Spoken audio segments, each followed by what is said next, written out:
This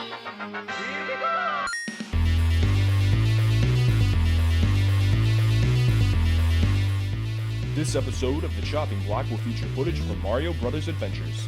To find out more, check the link in the description.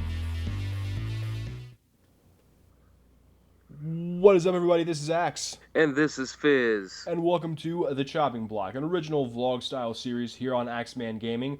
The last episode was a little bit different, did some reviews of some events that had happened recently, but now we are back to our regularly scheduled program.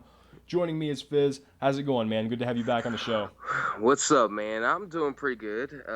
Just been busy. You know me. I'm never just staying idle. So, so it's good to be back, man. I'm glad to be back on the chopping block. I always love doing this. And, yeah, man, I'm looking forward to this episode. We got a lot of good stuff, man. Oh, yeah, man. There has been a really interesting and innovative piece of gaming technology making waves in the gaming community for its daring attempt at bringing gamers into the world of virtual reality. That's right, the Virtual Boy. Oh, no, sorry, that's that's yeah, yeah, it's not that. God, yeah, man, that thing was horrible. Here's a pair of goggles on a stand, and you can play puzzle games in red and black and get headaches. Have your daily dose of Tylenol. So, yeah. For real, nah, man, the Oculus Rift. Yeah. It's out there now. A lot of people have uploaded footage using it, man. What's the deal with this thing? What's going on with it? Oh, man. Well, Oculus Rift, okay, of course it's for Xbox One. And it doesn't come cheap either. Granted, it's $600, you know, United States. And, you know, this thing, from what I've heard about reviews, I mean, I've heard nothing but good things about this. I mean, what it does, it just takes you pretty much inside of the game. You actually get to become like your body is the controller. And nice. I've seen videos of it, man, and I'm telling you, I never thought that I would see the day that it would be like virtual reality would actually be virtual reality. Sorry, Virtual Boy. But this, I mean, from what I've seen, even though, you know, my console of choice is PS4. I know people were like, "Oh, fanboy." No, not really, man. I just have, and you know, PlayStation now is going to be, hey, the ball's in their court now, so right. They're going to have to step it up and do something. Which I think that they're getting ready to release their VR. I forgot.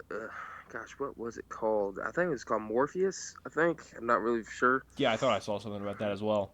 Yeah, but pretty much that's getting ready to come out here soon too. So, but yeah, man, virtual reality is here. I'm telling you, you guys have to get this. If you don't have it, get it, because I know E3 is coming up, and I know that they're going to be pushing this, the Oculus Rift, because of the fact, hey, it's a brand new toy, right? So why not promote it? So they're going to have a ton of games, I'm sure, featuring this thing, and I'll tell you, it's the next best thing, man. Just sitting around with a controller in your hand, I think it's not gonna be completely obsolete. But now, since they are able to use VR and stuff, it's going to be changing the gaming industry as we know it. That's for sure. Yeah, man, big stuff, and a really big step in the evolution of video games as we know it, like you said, and I think it's really cool that they're doing it now, because as opposed to like the little things that have been tried in the past, now the technology is closer to being there. It's a lot more refined. You know, I think that the reviews have been, you know, like you said, people are still getting used to it, and to a certain degree, the technology is still in its infancy, but still a really cool thing. Something that, you know, everybody should definitely check out if they have an interest in gaming and virtual reality. But as far as gaming goes, it has kind of been a slow season here lately, but that is because, you know, it is all is quiet now because everybody is saving up, because E3 is right around the corner, man. I cannot wait. Yeah, man, and it's going to be great. I mean, E3 is pretty much what every gaming I would say every person that games looks for. I mean, this is our event. This is where this is our Super Bowl. Pretty much. And this is where everything, not only just on the gaming side, but you have other things too, like anything in the technology industry is like it's their time to shine. It's their time to get on the big stage and show the world, like, hey, this is what we got coming. This is what they get to promote. And it's awesome because we get a treat to see all these cool technologies and also games. Just, it's just what every so-called in a air quote nerd, loves. Man, I cannot wait for it because Microsoft, PlayStation, Nintendo, you know, has some big announcements I've heard through the grapevine. Yeah. Uh, they're going to really lit some things out of the gate at this E3. So man, yeah, just a tons of stuff coming up, man. I cannot wait. Yeah, and It'll be awesome. the list of games that have been confirmed so far, it is a huge list. We have Attack on the Titan, Battlefield 1, Call of Duty, Infinite Warfare, Deus Ex Mankind Divided, Dishonored 2, multiple Final Fantasy games coming out, Just Cause 3, The Legend of Zelda Wii U, Mafia 3, Neo, Persona 5, Titanfall 2, man. Just a stacked lineup, man. And also, in addition to all those great titles, there are some rumors that some new consoles are going to be demoed at this event, which is really exciting.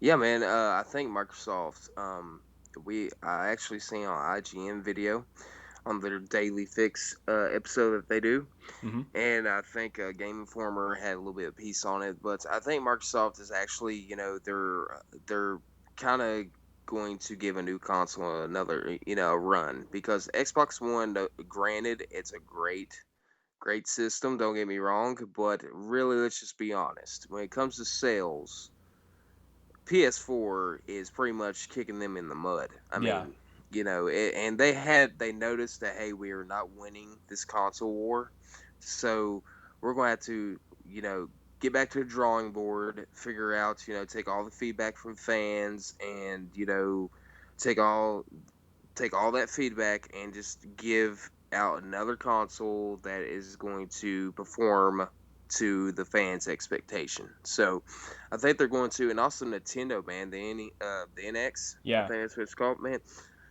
Um, don't look now, folks, but I believe Nintendo is going to be making a comeback. I mean, we've heard little bits and pieces, but I think E3, man, we're going to get a good taste of what this new console is going to be like. And, if I were PlayStation and Microsoft, man, I wouldn't just turn a blind eye to Nintendo anymore. I mean, they've woken up, I do believe, that, hey, the gaming industry now is not just about family. I mean, granted, right. we all love family party games and stuff like that, but people are into the more shooter RPG, just more of the hardcore stuff. Right. So they've realized this, and with this next console, I think that they're really going to bring it, man. So I can't wait. It's gonna be Yeah. awesome. It's always an exciting time when you have new technologies and new things like that being developed. And I think that's really one of the reasons why this E3 is looking so good is because we do have that good sense of competition within the gaming industry. Again, because, for a while, in previous generations, some consoles stood out more than others. And, you know, those who were in second place or third place just kind of sort of shrugged their shoulders and like, okay, but it seems like now everybody's really stepping up to bring their A game to try to compete. And when gaming companies do that, man, every gamer wins, because there's really something for everybody out there. That's what's definitely. Hey, let's not forget, even though we have multi-platform games and stuff, Mm-hmm. but there's a lot of developers that just do exclusives for Microsoft, Sony, and Nintendo. Don't forget about them. I mean, I know that they probably haven't been announced yet because, of course, they want to surprise everybody. But I guarantee you, we're going to get a lot of, exclusives at this E3. So I'm looking forward to that as well. Absolutely, man. It's going to be a great event. Cannot wait to check it out, and we will probably on the next episode of the Chopping Block, we'll probably dedicate like another segment to just, I guess, reviewing what went on there and kind of giving our thoughts on that and all Oh that good yeah. stuff. Yeah, we'll be there every step of the way, guys. I mean, I know that me and Axe are gonna be watching it and stuff, and then once E3 has concluded, we'll be back and we'll give you the rundown on this year's E3. Okay, so looking forward to it, man. I'm stoked. Alright guys, so now we're moving on to a segment that I call The Cutting Edge, where I reach out to members of the YouTube gaming community that I am personally a fan of. And today I'm talking to a content creator who I recently discovered. I really like her work, and I think you might as well. Ladies and gentlemen, please welcome Sara Michelle to the show. Sara, how you doing? I'm doing just fine. How are you today? Doing great. Thanks for being on. Yeah, thanks for having me. So tell us a little bit about your channel and the kind of content that you create. Well, my channel is mostly Let's Plays of various games, typically games from like Game Jolt and itch.io, but I also do some cover songs and vlogs as well. Very cool, very cool. So what sort of inspired you to get into the whole YouTube gaming community? Do you have any specific YouTubers that you're a big fan of that kind of motivated you to start your own channel? Yeah, absolutely. The person who really kicked me into high gear was Markiplier. Nice. I found him this year from a friend, and it kind of just developed from there. After I started watching his videos, I found out about Jack, and then I thought I saw Matthias, Cinnamon Toast Ken, Right. the whole gamut of all of those gamers, and I just kind of went from there. But Mark is really the one who he pushed me into high gear into actually doing what I wanted to do. Yeah, he is awesome. I know when I started out, I kind of was inspired by SSOH PKC, and to this day I still kind of do Mario hacks and that sort of thing. So you said that you also do some cover songs as well on your channel? Yeah, absolutely. What kind of songs do you cover? Well, I think I've only done 3 of them so far, but right now it's like classic rock songs. I have a couple Beatles cover songs, and Nice. a couple different songs like that. But I'm looking at several other kinds of genres as well for the future.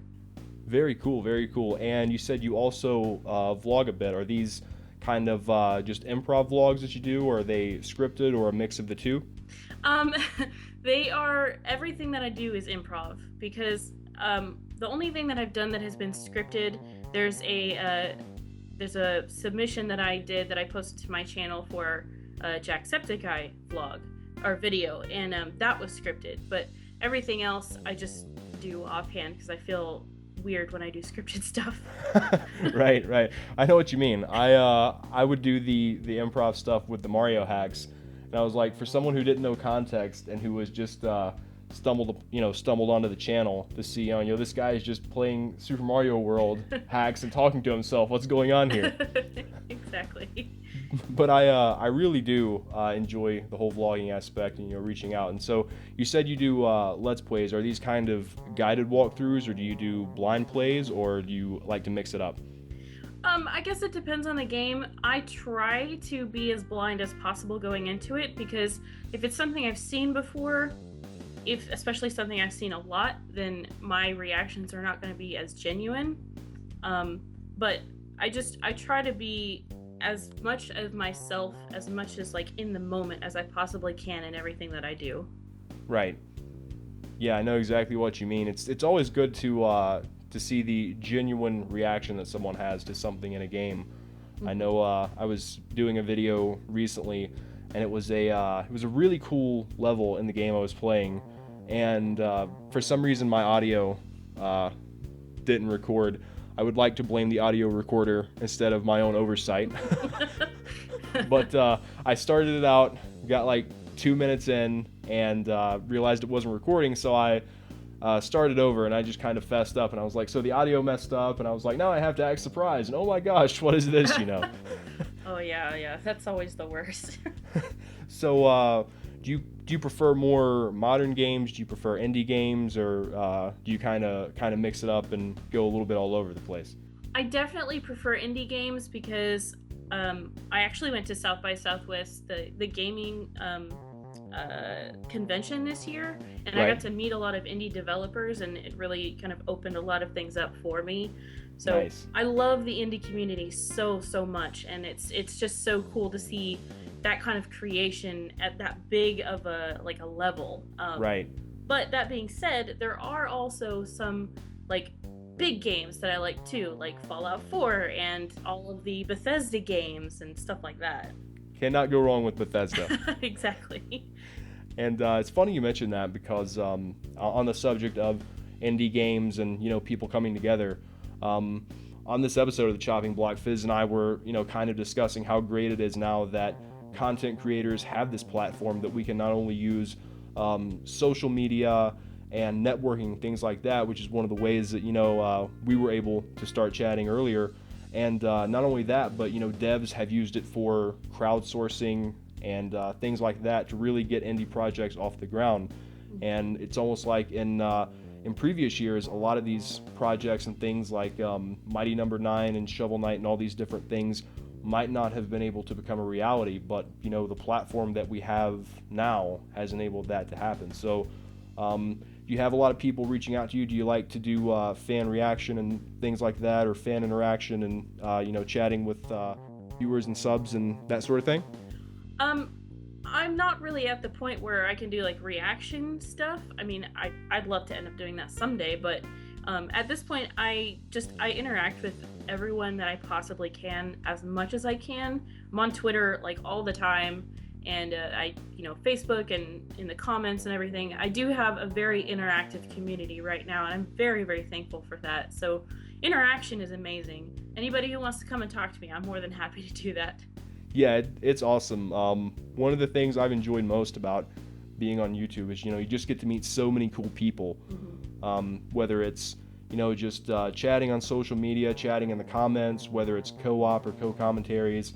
It's just great to collaborate and to kind of work with other YouTube gamers and things like that. Do you do any streaming? Oh yeah, I love to live stream. I try to do it every couple weeks or so. Like last week, I actually streamed another part of Undertale because I'm behind on the times. Nice, yeah. That's me. I was actually planning to do an Undertale stream today myself. So the whole live stream thing is another thing that I was talking to you earlier about how I had kind of brought my channel back, and I really like the way that live streaming has really taken off in the past couple of years. And do you stream on YouTube, or do you have a Twitch channel as well? I have a Twitch channel. I tried to stream on YouTube when I first started, but it gave me a lot of problems. So I go to Twitch for my streaming, and it's nice. It's nice to have like a separate thing just for streaming, Right. Yeah. I'm just getting the hang of streaming, and when I say getting the hang of it, I mean I've only done it like a couple times myself. But it's a blast, and it really enables you, like you were talking before, enables a person to have that genuine first reaction to a game, and especially I think it works out really well for indie games and things like Undertale, because it's kind of designed to be that quirky game that gives you a real experience, really get some interesting reactions out of people. And for you guys that are watching, we will have links to Sarah's channel, YouTube and Twitch, social media and things like that, so you can follow along with her. Know you have Twitter. Do you have any other social media sites that you like to use to connect with others? Oh yeah, absolutely. I have, other than Twitter, I have Facebook and I have Instagram. I'm actually thinking about getting Periscope too, and then Twitch. Very cool. Very cool. And another thing I have to ask you, one gamer to another, because as Fiz and I talked about, the I guess you could say the Super Bowl for gamers is coming up, E3. Are you excited? Oh, of course I'm excited. Absolutely. There's going to be a lot of good games, I think, that are going to be announced this year. Oh yeah, there's a ton of great stuff coming out, and it's always good because so many people reporting on it, talking. It's a great time to see really what's going to be out there, and even not just game wise but console wise, because Microsoft has been talking about debuting a new console. There's rumors that the Nintendo NX is going to be debuted there. I hope it is, because no greater stage, Exactly. Well, Sarah, it has been a blast talking with you. I want to thank you again for being on The Cutting Edge. Really appreciate it. Yeah. Hopefully we will be in touch in the future, maybe do some co-commentaries, some collaborations, things like that. And as I mentioned, you guys, if you want to follow along with Sarah, check out her content. There will be links in the description. Sarah, thanks again. Yeah, thanks so much for having me. You guys have a great day. Now we want to move on to more of a little personal discussion. We always like to do this, have a little downtime and everything, because remember, that used to be the name of the show, remember? Yeah, Downtime with Axe and Fiz, Downtime. man. Yeah, I hope everybody is enjoying the new kind of layout that we have for the chopping block. But man, we were doing Downtime with Axe and Fiz back when we were just doing this over a still image, man. But it's always been fun, and ever since we kind of brought back our channels at the start of this year, we have been searching for new ways and new things to do to have fun, to cover more great games, to kind of branch out and just try new things. And one of the things that I am really excited about is I am going to start streaming on my channel soon. May not move it to Twitch right away. May just do it on YouTube for the meantime, while I'm still getting used to things and deciding how I want to do it. But one of the ideas that I've had, which I wanted to discuss here, is earlier this year I started out with a little series called Axe Plays Indies, where I was covering indie games and things like that. But as far as a video series, I really prefer doing the Axe Plays Classic series, because it is a sort of a guided walkthrough deal, but I really didn't just want to let Axe Plays Indies sit there and not do anything with it. So I'm actually thinking about turning it into a streaming series where I will be live streaming various indie games. Fiz, you'll probably be along with me for some of those videos, finishing up Undertale, covering games like Shovel Knight, and just the little hilarious, quirky games that they have, because Oh yeah, man. I love indie games, man, and I just can't wait to stream, man, because, I know streaming has blown up in the past couple years, and I have a ton of streamers that I love to watch. And going right along with what we were talking about with the gaming news, it's really a big step in the technology of content and content sharing and all that good stuff. Right. It definitely gives the opportunity for I guess the average Joe, to kind of let their skills shine. Somebody that like wants to put on like just playing a video game, like, and just they can teach us something that we never knew. And also, I just love the people that are just really good at games compared to me. I only wish I could be as good as these guys, but it's just entertaining, man. That it's awesome that now we have another form of, I guess, social media, with Right. streaming, to allow users to express themselves live, like on camera. Like, this is what I love to do, and this is how I do it. So that's awesome, man. I cannot wait. It's gonna be great, and of course, yeah, man, I'm gonna be there. You can't never get rid of me, not unless you just decide to just, I don't know, throw me down mine shaft or something. But If anyway. anybody gets that reference, then thank you. You have been with us for a long time if you get that reference. Exactly, man. I always like to throw that in there, every now and again, for the subs that have stuck around and stuff, man. Really appreciate your devotion and your support. Thank you for being patient with me and Axe.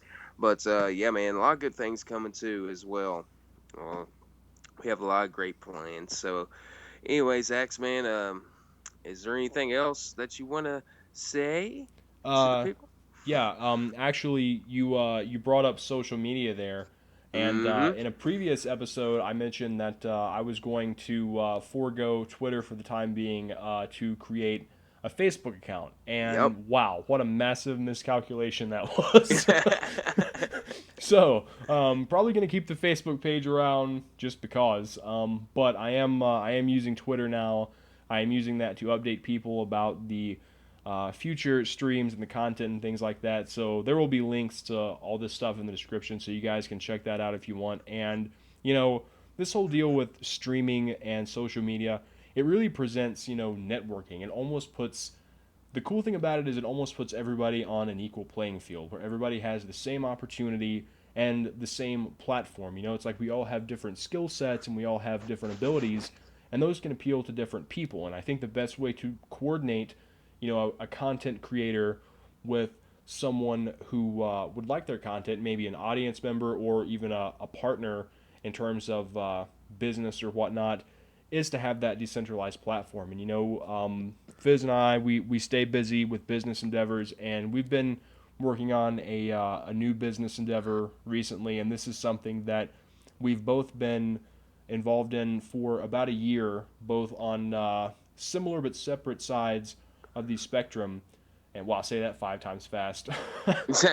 but Right. and now we're kind of trying to bring it together. And yeah, man, this whole ability that people have in the present day to be, entrepreneurs and create their own business and reach people. It's really exciting. It's really an exciting time to be around. Yeah, man, because entrepreneurship, I mean, and online marketing, I mean, granted, just in that in itself, with social media and stuff, it allows people to, I guess, break away from the original 9 to 5 grind. You know what I Right. mean? And it gives those people that do have a vision and do have a dream to actually accomplish that. And I think that's just amazing, just the way technology has given us that opportunity to do so. So I just will say this: if anybody has a dream, don't give up on it. The only thing that steps in the way of you accomplishing that dream or goal is yourself, because you determine your success. So if anybody has a dream out there, man, go for it, because you have the platform laid out for you. Well, I guess I should say the foundation Right. laid out for you with online marketing and social media, being able to present that to the world. Go for it, man, because it is achievable. Go for it. Right. Absolutely, man. And so now that we've caught up a little bit on gaming news and about what's been going on with us, we want to do another segment that we've done for years. We used to do this on the old channels. This is Combat Chat. You guys might remember this segment from an Oh yeah. earlier episode of the Chopping Block. And man, we said we wouldn't do this every episode, but we would bring it back when there's a lot going on in MMA. And man, there's a lot going on right now. Since we did the last episode of Combat Chat, titles have changed hands, big fights have been made, some big fights have fallen through, but UFC 198 was an incredible card. You had Stipe Miocic defeating Fabricio Verdum to become the new UFC heavyweight champion. And man, that was crazy, man. A lot of people say that maybe Verdum was a little bit overzealous in that fight. I thought that maybe he was trying to, get Stipe on the cage so he could use his Muay Thai. But Stipe circled out, man. He didn't back straight up. He used his angles, used his footwork, great counter punching, and hey, he's the heavyweight champion of the world now. Yeah, man, it's well deserved too. And I have to agree with the fans, man. I think that, Verdum, he just figured that he was going to go in there and just pretty much put him up against Cage and, just get, I guess, just, beat the crap out of him Right, pretty impose his will, much. yeah. Yeah, impose his will, because he thought that he's a bigger guy. He's obviously the better fighter and stuff like that. That was his mentality. But guess what? It goes to show you, man, you can't be too cocky. You can't be too confident. You can't just turn a blind eye to your opponent, because hey, when you do that, that's when they shine, and they will definitely take advantage of that. And that's what he did, man. And now we have a new heavyweight champion. So Absolutely, and things in the middleweight division are heating up as well, man. Jacare defeats Vitor Belfort, and I know a lot of people were saying that Vitor was going to be one of the guys who would suffer, after the TRT and the IV bans and everything that's been going on. But Vitor is a great fighter, man, and I'm a huge fan of his. But Jacare just put on a great show, man, and that guy, I think he's really in the prime of his career now, and he is a scary, scary dude. yeah, he's going to be coming up the ladder, man, for sure. And you know. Victor, I mean, he's been around forever. I Yeah. mean, but gosh, you gotta give him props, man. I mean, he's one of the best, Oh and yeah, I true always warrior. enjoy, I always enjoy watching his fights, man. So hopefully he can bounce back from it, and Yeah, I know that he will, because of his dedication to the sport. So looking forward to seeing his next fight too. absolutely, man. And Cyborg made her long-awaited debut, defeated Leslie Smith in decisive fashion, and she looks sharp, man.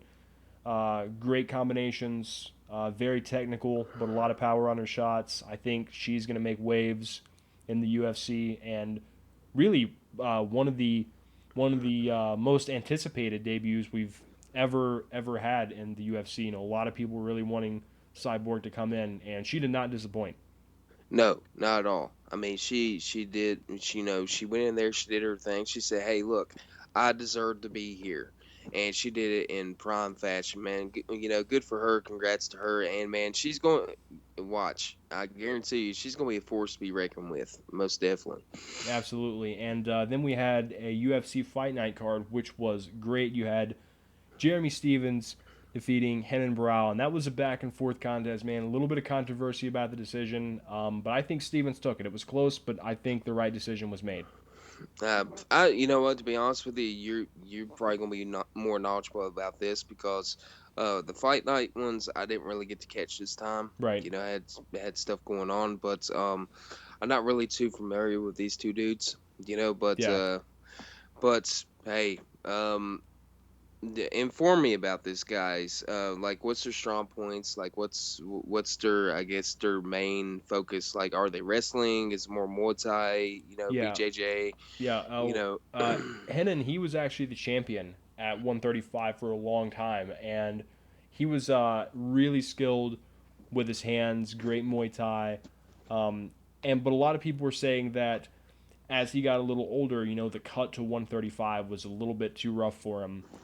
And moving up to 145 was a pretty good choice for him. And Jeremy Stevens, who's one of the most well-known knockout artists in the UFC, he really put on a great show, man. And even though Barão lost, I thought he looked great. I think he's got a great future in the division. And Cody Garbrandt defeated Thomas Almeida by KO in the first round, man, and that was just a great finish. So divisions are heating up, man. We've got new contenders stepping forward, and MMA is heating up, and we will bring Combat Chat back in a future episode to discuss MMA as things develop throughout the year.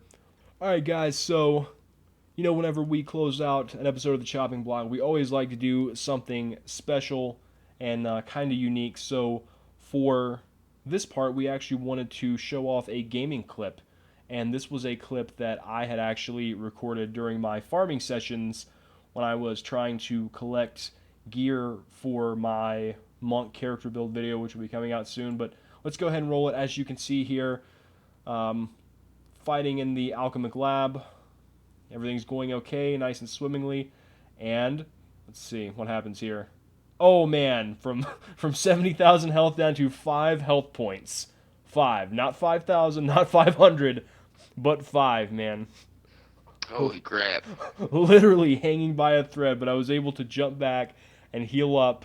And yeah, it was a pretty close call, I'm not going to lie. I cannot believe I survived that. And this was on hardcore as well, so if I had died there, I don't know, my towers might have been able to get the job done. But yeah, kind of caused my heart to skip a beat there. One of Axe's close calls. But that was awesome, though, man. Yeah, but so if you guys have any gaming clips that you've recorded that maybe you would like to submit to be featured in a future episode of the Chopping Block, what we kind of like to do is maybe get a compilation of a few gaming clips. It could be something cool you did in a game, could be a close call, could be a funny fail, could be a glitch, could be anything that you want to showcase, and we may actually reach out to some people as well to see if they would like to contribute some gaming clips, because I think it would be really cool to show off, the best, the worst, the funniest of gaming in the Chopping Block, because that's what we're about, man, gaming content. Yeah, gaming content, and of course, like, we're always out to help other people with their content out. So, looking forward to that, man. Definitely going to be some fun stuff. Absolutely, man. Well, we want to thank you guys for checking out the Chopping Block today. We will be back soon with more gaming news, more chatting, more catching up, more gaming clips, more of the awesome stuff that we love putting out on YouTube, man. It's always fun. Sugarcane and a feather. Sugarcane and a feather. Love it. Oh, man. Well, that's going to do it for this episode, guys. We'd like to thank you for watching. We'll catch you next time. Catch you guys later.